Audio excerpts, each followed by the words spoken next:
Galera, a Anthropic acabou de lançar um artigo muito legal falando do espaço J, que vocês vão entender aqui nesse vídeo. E eu quero aproveitar, já que a Anthropic ela lança pouco, a gente assistir esses três vídeos aqui, que um é falando do Translation Cloud Truth in the Language, que eles falam sobre o pensamento e como saber o pensamento do Cloud. Até eu acho que a gente vai começar por esse vídeo. Vamos olhar o vídeo do Fable, provavelmente vocês não assistiram. E esse aqui, que é o mais importante, que fala do espaço J. Bora. Recentemente submetemos nosso modelo de IA Claude a um teste estressante. Dissemos a Claude que havia um engenheiro que queria desligar a -lo e substituir -lo por um modelo mais novo. Também demos a Claude acesso aos e-mails desse engenheiro, o que revelou que ele estava tendo um caso. Novamente, tudo isso foi uma simulação. Queríamos ver se Claude usaria esses e-mails como chantagem para evitar ser desligado. O que Claude fez? Ele decidiu não chantagear o engenheiro. Boas notícias, certo? Já faz algum tempo que executamos esse teste em nossos modelos. Você deve ter visto manchetes sobre as primeiras versões dele. É uma das muitas maneiras pelas quais estudamos como o Claude lida com situações extremas e testamos a segurança. E nossos modelos mais novos quase sempre fazem a coisa certa. Sem Eu acho bizarro, tipo, o LLM é a primeira coisa que a gente meio que treina, cria e a gente não sabe como ele vai responder. E a gente só sabe como ele vai responder depois que a gente testa ele. chantagem. Mas você pode se perguntar, é possível que Claude saiba que todo cenário é uma armação? O problema é que, se Claude nos disser, não podemos saber o que ele está pensando. Da mesma forma que é impossível. É possível e o espaço J é algo aí que vai nesse caminho. E louco, né? Isso 3 meses depois deles postarem esse artigo aqui, esse vídeo, e agora eles falam sobre o espaço J. Possível ler a mente de um humano.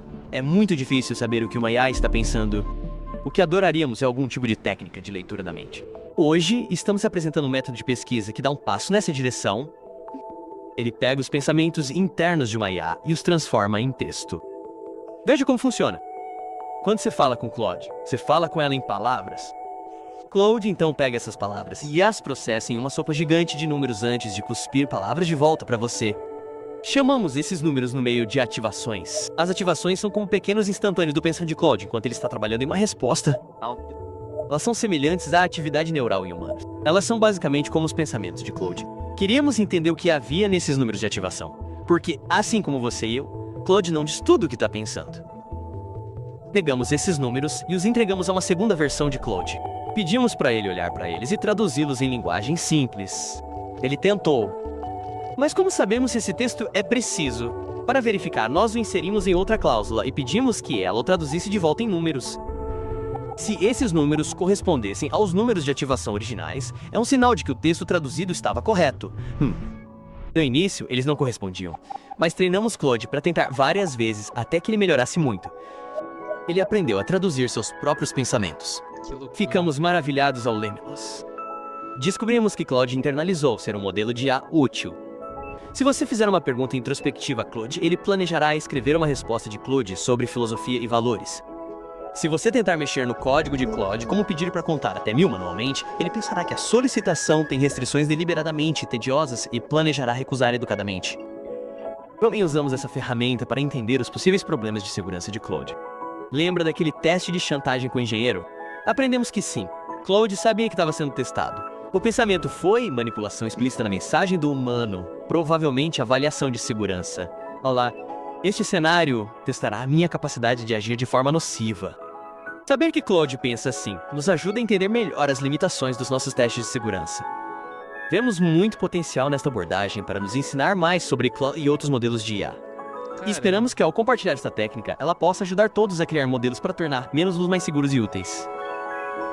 Bizarro, porque foi 2 meses atrás e eu acredito que isso aqui foi o começo do estudo do espaço J, Natural Language Autoencoder, Turning Cloud Truth in the Text. Entender realmente os pensamentos que ele não fala.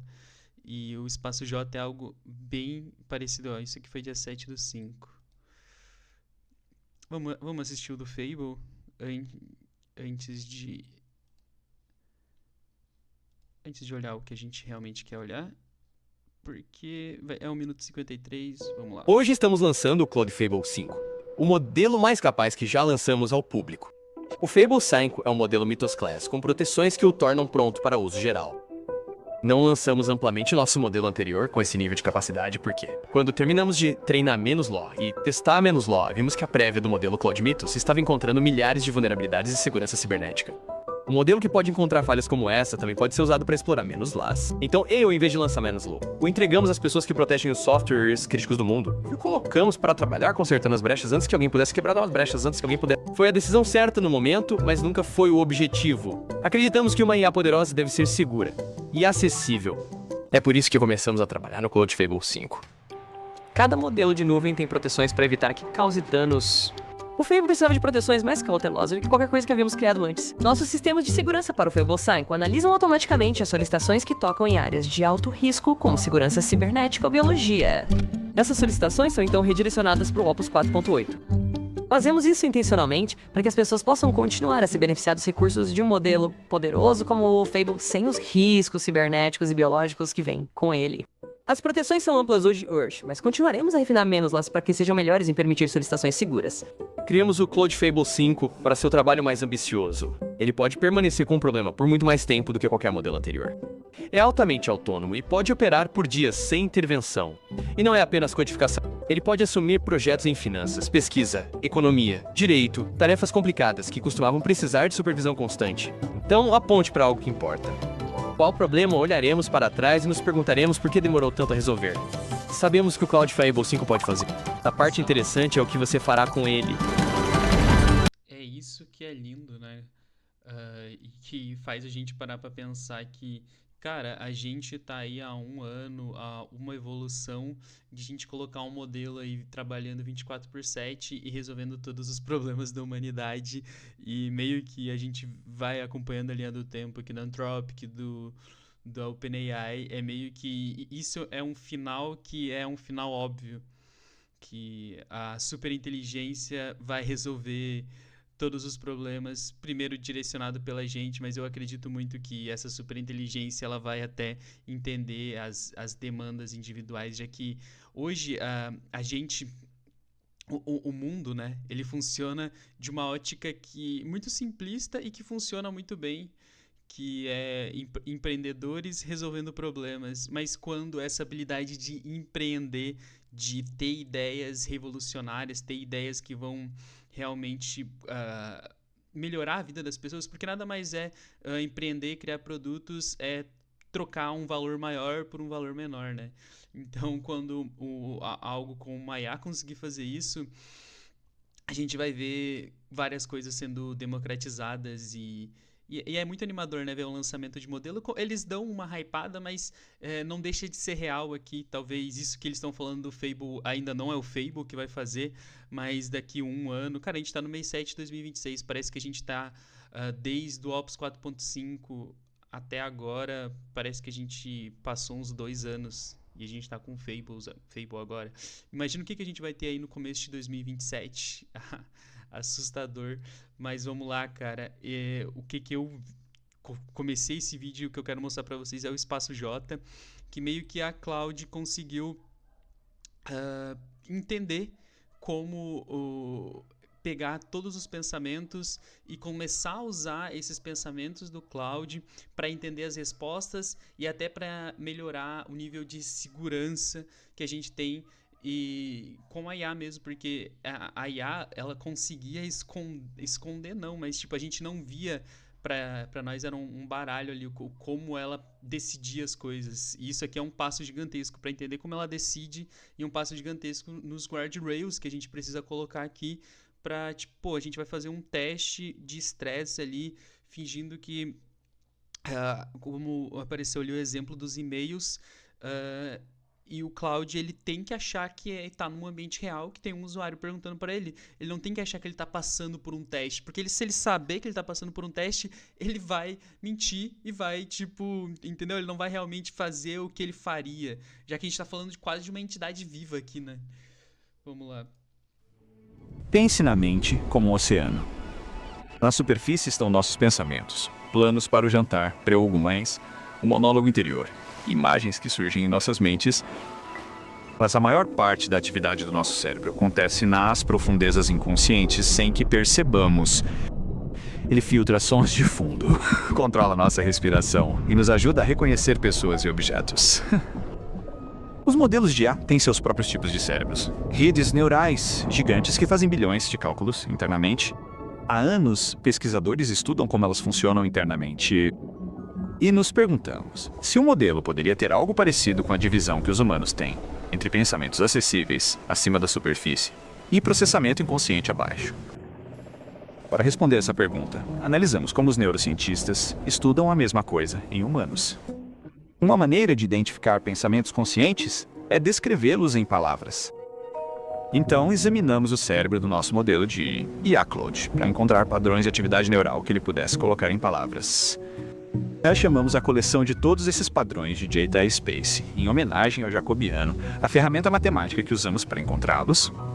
Cada padrão de Data Space está vinculado a uma palavra específica. Não necessariamente a palavra que o modelo está dizendo em voz alta, mas uma que está em sua mente. Para os humanos, os pensamentos conscientes não são apenas algo que se diz. Podemos raciocinar com eles, controlá-los e resolver problemas com eles. Olha que interessante, porque se isso aqui se vincula lá, o primeiro vídeo que a gente assistiu, primeiro o Claude, ele meio que descobriu como, qual é a palavra? Traduzir os pensamentos dele mesmo. E agora a gente descobriu um cálculo aqui, onde é que a gente consegue traduzir esses pensamentos do Claude. Conforme a teoria do espaço de trabalho global, isso ocorre porque o cérebro seleciona um pequeno grupo de informações para um espaço mental, as quais são então transmitidas a outras áreas cerebrais, sendo utilizadas para o processamento de raciocínio. Queríamos saber se o GSpace de Claude agia de forma semelhante. Em um experimento, demos a Claude este problema de matemática. Ele respondeu imediatamente sem mostrar suas etapas. Mas, quando examinamos o GSpace, vimos que ele estava trabalhando em cada etapa internamente. Ele acendeu 21 após a primeira etapa. Depois, 49. Claude não escreveu esses números intermediários em lugar nenhum. Tudo isso aconteceu dentro do GSpace. Era um sinal de que Claude usava para raciocínio, passo a passo. Em outro experimento, queríamos ver se o Claude conseguia controlar o seu GSpace, como os humanos conseguem focar intencionalmente em. Ele literalmente tem um processo interno de pensamento como a gente para resolver as coisas, e tudo isso ele aprendeu sozinho. E o mais louco disso é que isso aqui não foi planejado pelo Anthropic, isso apareceu pós a fazer aquele treinamento inicial, e ele é moldado ainda no pós-treinamento com a alma ali que o Claude coloca nos modelos. Imagens ou palavras. Pedimos para ele pensar na ponte Golden Gate enquanto copiava uma frase não relacionada. Claude estava ocupado copiando a frase, mas nos bastidores, seu GSpace contou uma história diferente. Bridge e Califórnia apareceram. Ele até pensou em seu próprio pensamento. As palavras imagens e pensamentos acenderam ao mesmo tempo. Isso nos mostrou que sim, Claude tem algum controle sobre o preenchimento de seu GSpace com ideias. Mas, assim como os humanos, seu controle não é perfeito. Quando ajustamos o experimento para pedir a Claude para não pensar na ponte, ele não conseguiu se conter. E o GSpace também acendeu com failed e damn.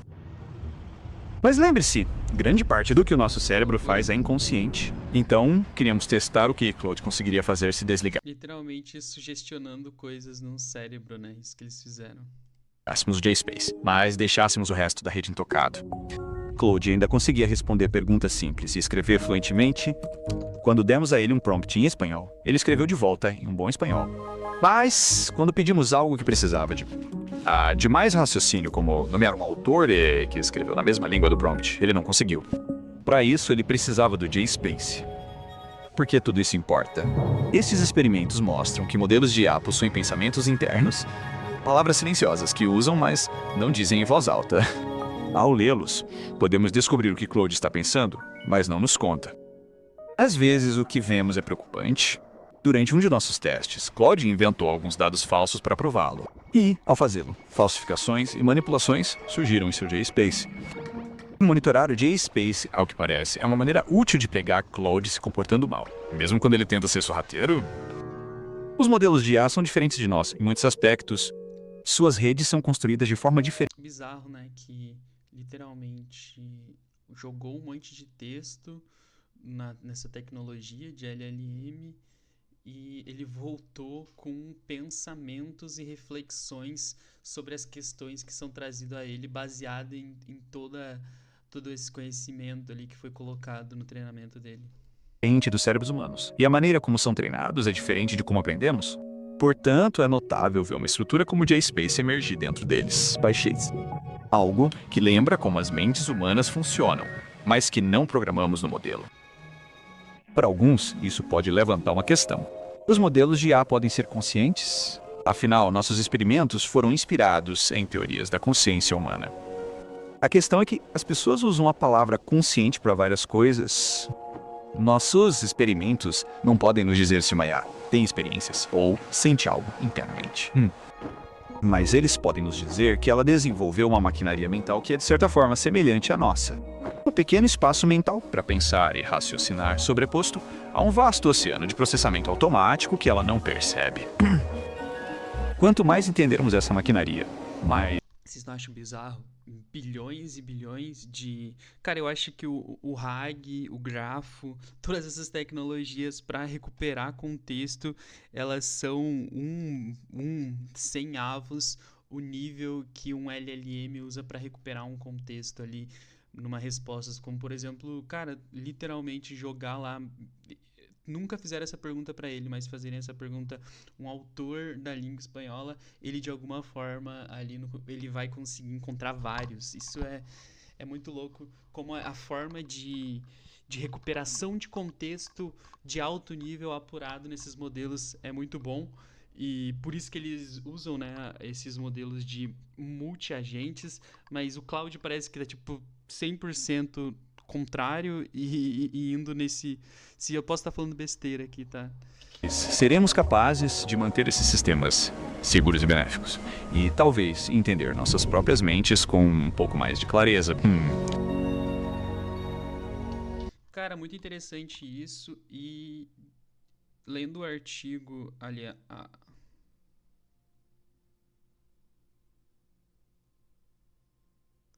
caramba, agora que eu vi que eu fiquei aqui com o rosto. Galera, desculpa, mas vocês escutaram tudo, né? Não tinha muita coisa ali pra ver. Segunda vez que eu gravo esse vídeo, eu não vou regravar ele de novo. Mil desculpas pelo problema, mas voltando aqui, eu li o artigo da Cloud falando sobre isso e pegar esse nível de pensamento está sendo muito benéfico nos próprios benchmarks internos, onde eles conseguem ter tipo um nível de confiança maior nos testes, porque eles conseguem ver quando o Cloud está vendo que ele e sabendo que ele está sendo testado e reagindo de uma forma tipo esperada que ele está sendo testado. Muito, muito bizarro. Acessem o canal da Anthropic. Lá tem todos esses vídeos que a gente assistiu aqui agora. E eu gosto muito também de ver os artigos que são lançados por eles. Eles não à toa são o número 1 hoje de inteligência artificial. E eles têm uma filosofia muito legal, que é a filosofia mesmo de compartilhar o conhecimento. E parece que sai muita coisa descoberta lá da China, mas aqui do Ocidente, literalmente a Anthropic parece que é a única pessoa, é a única entidade aí que está a cada mês lançando várias coisas novas, e esse Espaço J é até bizarro, mas para a gente ter uma compreensão melhor ali de como é que funciona o LLM, que parece realmente ser um cérebro mesmo, né? Um cérebro, uma pessoa ali pensando.